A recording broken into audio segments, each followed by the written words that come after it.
मुझे नहीं लगता लोगों को पता है कि 2025 में सौर तूफान धरती पर कितना बड़ा असर डाल सकते हैं। ये सिर्फ वैज्ञानिकों की परेशानी नहीं है, यह हमारी रोज की जिंदगी, टेक्नोलॉजी और आगे की सुरक्षा से जुड़ा है।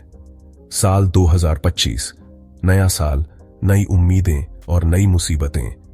हमारा सूरज, हमारे सोलर सिस्टम का केंद्र, अभी बहुत ज्यादा एक्टिव पीरियड से गुजर रहा है। इसकी सतह पर लगातार हलचल मची है और वैज्ञानिकों की नजरें हर हलचल पर हैं। यह कोई नई बात नहीं है। सूरज एक्टिविटी के साइकिल से गुजरता है, जैसे दिल धड़कता है। हर 11 साल में सूरज की एक्टिविटी सबसे तेज हो जाती है और फिर धीरे धीरे कम हो जाती है। लेकिन इस बार कुछ अलग सा लग रहा है। वैज्ञानिकों को इस साइकिल में कुछ अजीब संकेत मिल रहे हैं जो पहले कम ही दिखे थे। हम ज्यादा सोलर फ्लेयर्स देख रहे हैं, जो सूरज की सतह से एनर्जी के अचानक फूटने होते हैं। ये फ्लेयर्स इतनी ताकतवर होती हैं कि इनका असर लाखों किलोमीटर दूर तक होता है। हम ज्यादा कोरोनल मैस इजेक्शंस या CMEs भी देख रहे हैं, जो चार्ज्ड पार्टिकल्स के बड़े बादल होते हैं जिन्हें सूरज अंतरिक्ष में फेंकता है। ये पार्टिकल्स जब धरती के चुंबकीय क्षेत्र से टकराते हैं तो कई तरह के असर दिखाते हैं। ये सोलर स्टॉर्म्स धरती और हमारी टेक्नोलॉजी पर असर डाल सकते हैं। सैटेलाइट्स, बिजली के ग्रिड्स और कम्युनिकेशन सिस्टम्स पर इनका सीधा असर पड़ सकता है। लेकिन क्या हमें घबराना चाहिए? क्या ये चीजें हमारी रोज की जिंदगी बदल सकती हैं, या ये सिर्फ वैज्ञानिकों के लिए परेशानी की बात है? 2025 में सोलर स्टॉर्म्स की इस खोज में हम इन अंतरिक्ष की घटनाओं और धरती पर उनके असर के पीछे के साइंस को समझेंगे। हम जानेंगे कि ये चीजें कैसे शुरू होती हैं और धरती तक कैसे पहुंचती हैं। हम सूरज के नेचुरल साइकिल्स को देखेंगे और जानेंगे कि ये साइकिल्स हमारे लिए क्या मतलब रखते हैं, और उन घटनाओं को देखेंगे जो 2024 और 2025 में हुई हैं।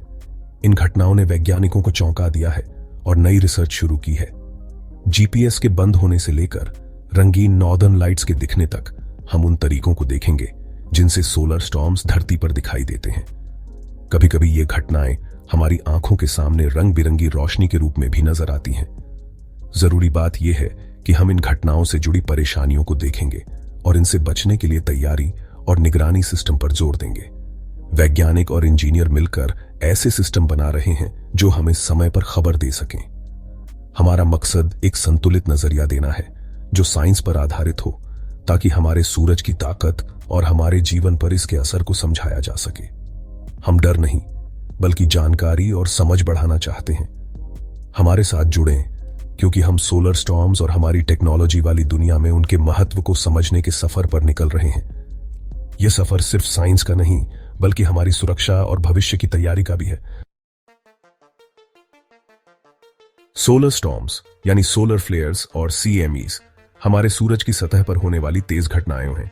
ये अचानक एनर्जी और प्लाज्मा का धमाका करती हैं, जो धरती तक आ सकते हैं। सूरज की सतह पर चुंबकीय क्षेत्र उलझते और टूटते हैं, जिससे सोलर फ्लेयर्स बनते हैं, तेज रोशनी और रेडिएशन के साथ। कभी कभी सूरज से गैस और प्लाज्मा के बड़े बुलबुले निकलते हैं, जिन्हें CMEs कहते हैं। ये घटनाएं धरती के चुंबकीय क्षेत्र पर असर डाल सकती हैं, जिससे अरोरा बनते हैं और टेक्निकल सिस्टम बंद हो सकते हैं। सोलर स्टॉर्म्स का साइंस हमें सूरज और धरती के गहरे रिश्ते को समझने में मदद करता है। सूरज भी एक नेचुरल रिदम को फॉलो करता है, जिसमें हर 11 साल में इसका चुंबकीय क्षेत्र बदल जाता है। यह सोलर साइकिल सूरज की सतह पर सनस्पॉट्स और सोलर फ्लेयर्स जैसी चीजें बनाता है। हम अभी सोलर साइकिल 25 में हैं, जो 2019 में शुरू हुआ और 2025 में सबसे तेज होगा। यह साइकिल सोचे से ज्यादा एक्टिव रहा है। जनवरी 2025 में तेज X क्लास सोलर फ्लेयर्स ने वैज्ञानिकों का ध्यान खींचा। इन घटनाओं की वजह से अजीब जगहों पर अरोरा दिखे और रेडियो भी बंद हो गए। वैज्ञानिक और अंतरिक्ष एजेंसियां सूरज की एक्टिविटी पर नजर रखती हैं, ताकि समय पर अलर्ट और जानकारी मिल सके। ये सावधानी हमें सूरज के राज समझने में मदद करती है।